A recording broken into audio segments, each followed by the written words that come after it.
All right, welcome to Trendy Options. Today is the 12th of January 2020. We're going to kick this off just talking about our swing trades, and we're going to just go down the line here what's in the swing trade channel. First one on here is PING, Ping Identity. This is more probably in line for me. This is equity trade. I don't think there's options on this. I could be wrong. It's showing me an option chain, but it's saying NA, so I'll check it tomorrow morning. So again, this might just be an equity trade for us. Looking for an entry above 25.77 if we can hold that. Looking for extension into 27.71, maybe 29.57. Weekly ATR here is about $2.33. Remember, before we go any further, disclaimer, the market can do whatever it wants to do. If it chooses to pull back tonight and we have gap downs across the market for some reason, we do have different setups, and that's why I like to go over these trades so that you understand. In the event that we close over, looking to take the trade again up into these targets here, 27.71 all the way to 29.57 to 30. If for some reason we start to break down underneath there, let's go ahead and show you what that looks like. We'd be looking for a pullback potentially down into this YE here, which is set up over here. If you look at the numbers, apologize, just really fast, 24.30. 24.30 for a pullback into here. We could find support also lined up with the base of these candles, could find support there for re-entry. If we start to close underneath the red line here at 23.44, possibly back into demand here at 22.18 by 21.60. Again, setup is we break out above 25.77. I could come over here and start buying and then adding if we can hold above 27.71 for the move into 29.30. The market likes round numbers, and that's just how it is. Psychology, right? Next one, we're going to go over here and look at Ping coming into, or sorry, we did Ping, looking at ATVI. Okay. ATVI actually looks really nice, solid here. We traded this a couple weeks ago, did really well on this as well. But here we are moving up within, see this red arrow here? Got some supply right in here. We're just making our way up there, higher highs, higher lows, coming out of this demand zone down here, way down here, this chaotic candle, beautiful chart. So if you're interested, take ATVI, look at it on the weekly so you can see these levels that I'm pointing out to you. Also, what are we looking for? Neutral zone, 60.05 to 57.5. It's kind of wide for a little guy that only moves about $3. It's possible, I'm just saying, that price could just stay within this entire zone and there's nothing to do. When that happens, just keep your alerts, set an alert, just right above this neutral and possibly right below here. And if you get an alert, then you can go over here and take a look at it. Okay, that's the way that we keep our eyes on these. If we start to break out above the neutral 60.05, looking for 63.53, looking over here, you can see we're just kind of right underneath the previous edge. Remember, looking up and to the left, this does give a nice risk to reward here of, we put our stops probably underneath the ME at 58.87. So you're looking at like a $1.30 risk for a move up into 63.50 for $3.50. Not bad. And then any kind of blow off from there looks like it could really start moving up into the supply zone over here. That's what I like on ATVI. All right. If it comes back into the yearly edge for some reason, it could go bid off of here as well. These edges mean a lot to me, especially the yearly edge. If it can come down here and bounce off that 57.50 level, this could be also a starting area. There are quite a few starting areas in this name. Now, if it starts to break down underneath and make lower lows under the edge, sets up for a nice little short down here into the chaotic candle around 55, but I'm not really going to worry about that right now as we trend up. Very important also on these swing trades, please double check what the earnings is. It's 211.20. Understand that your overall premiums are going to be higher if you're choosing out further dates on options. If you're taking equity, it doesn't really matter. Okay. All right.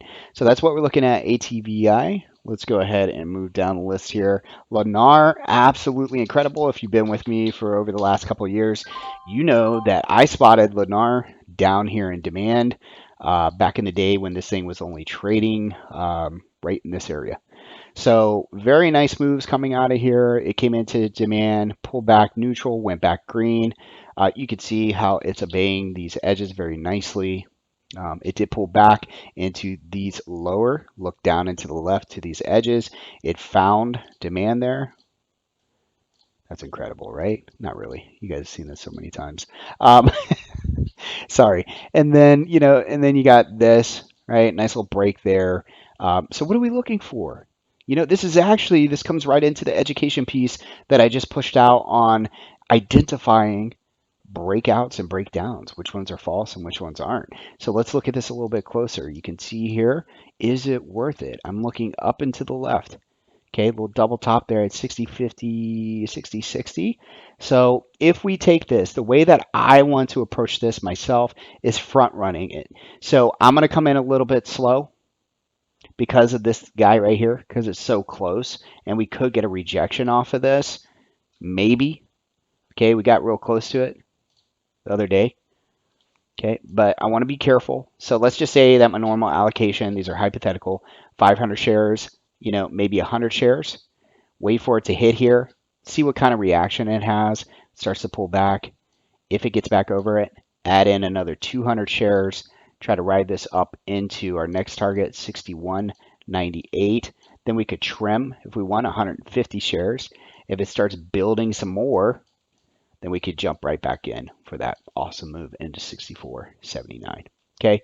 Meanwhile, as price moves up, your stops are underneath probably your ME down here around 59.50. So not much of a stop, really. Remember, you're looking at as price moves above, I'm taking the trade over this high. Okay. And then stops are down here. So that's going to be your risk, whatever it is from here to here. Again, just a starter position. Okay. These are targets 61.98, 64.79. When looking at Lennar, you could come over here into options. These are fairly inexpensive. There is quite a bit of open interest on the 60 calls that are expiring this week. 63.44, 6,344, some volume of 835. Price is 56 by 59. This thing looks like it's just getting started, folks. So bigger time frame, I really like this up here into the 64 level. Looking over to the left, this just has to do with the past, and you can see this edge is really what I'm going for. This is really exciting for me because home builders are really starting to look really nice here. All right, so further out, what maybe I want to look at, earnings is 325. I don't want to go nuts over here, but we do have some interest in the 60 calls. Coming in, let's see, 60 calls, about 157 by 161. So those don't look too bad, and that gives you 40 days. Okay, and that gives us, we're looking for the 61.98. So these could pay well. Again, need those edges to hold.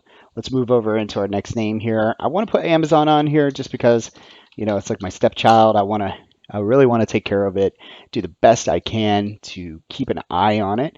I want it to know I love it, right? I love this stock, and I'm not going to give up on it. So, here's the thing. We're above the trendy edge, or sorry, we're at the trendy edge. So again, this sets up. There's topping wicks. See these topping wicks? It's a bearish sign that every time the bulls try to push this up, somebody's shorting this thing, or people are jumping out. I don't know why. I don't know what's going on. I don't know if somebody's actually stealing their space. It just seems dumb, right? When we're talking about Amazon. Again, up and to the left, looking at the edges here, it creates some great reward. Just so you know, like these things work. Looking up and to the left right here, stalls, right? Looking up and to the left from here, we're going to go right underneath this blue one. You can see right there, 1938. Then coming into the edge, and then finally right there. Okay. I really like the 1970. We'd really need something big in the market to happen this week. Who knows? All right, we do have butterflies on for Amazon. I paid 30 bucks for this thing. Low probability, as I said, but a huge return if it works out. I was looking for 1972 or 1975, so I need it up here. So they really need a big catalyst. All right, so that's that on Amazon stops. If it starts to move above, looking for 1910, 1938, 1949, stops would, we'll probably look at that on an intraday. Premiums are really high Monday through Thursday. So really a lot of traders in the room, from what I understand, like to look at this name towards the end of the week. Far as a swing, though, again, buying directionals further out of the money, targeting these edges is where you want to look for if you're bullish on the name. Bearish on the name, I'm looking at a pullback potentially into 1860 and then a gap fill at 1848. That's Amazon. Let's move on down here. Ulta is our next one. All right, and we may add some more names before the end of the night. I don't want to get crazy, and so just that way we can concentrate on fewer names and allocate more money towards names. This one, nice little move from, a little bit of demand down here, or I should just say support in this case, or an edge. You could see that. Nice pullbacks here, nice rounding formation. Still in the EMA cloud. It sure the heck looks like it wants to get out of there. Let's pay attention to the earnings. They're coming in March the 12th. Targets, what I'm looking for, if we could stay above. So sorry, this white line is kind of in the way. There is an ME here. As long as it's holding that ME, let's look to take this trade up to the upside. You will most likely push into this 55 and this EMA here and reject. So even though I have a target here, we'll see where this lines up tomorrow. You could be just looking at about a $8 to $10 move before it rejects. Weekly ATR is 18. Above that, I'm looking for 281, 294. 295 is really a really good target. I find that if we keep this trend on Ulta, I'd be looking at something along the lines of like 24 January, perhaps, maybe 2 weeks out, getting the 280s, looking for that move into 281. So, and that's not too bad. The 280s coming in about $1.05 by $1.20. Now the spreads on these are pretty wide, so if you're wrong, you're going to lose your money quick. This is one that, this is one of those names where I have a rule for. My allocation is typically not as high on a name like this because I know if I'm wrong, I will lose value in this option very quickly. So I hate to say this, but I don't like to have options go to zero. But in a case that you're holding Ulta and it goes the wrong direction, that could happen very quickly. Just know your risk. And that is our sum up on Ulta. Again, if we could push above, I would like to start a position here, look to come into our 55 EMA. If we gain a lot of value there, we'll trim, give it a day or two. If it gets back over, add back into the position. Stops will be according to the daily, meaning intraday trade, so where the PMZ lines up and so forth, we'll figure out those risks going into it. Long term, again, weekly ATR is 18 bucks. I would say with something like this, if you're buying out of the money, you're looking at $4 to $6 of a stop, most likely, depending on how far you buy out and what strike you're looking at. But again, I will assess this more on the intraday level. Hope you guys enjoy this. Just really quick, we'll see you in the morning tonight. I need to post the ES chart going into tonight, probably the oil futures, and then we'll be done for the day. If you have any questions, please reach out to me. Have a nice day.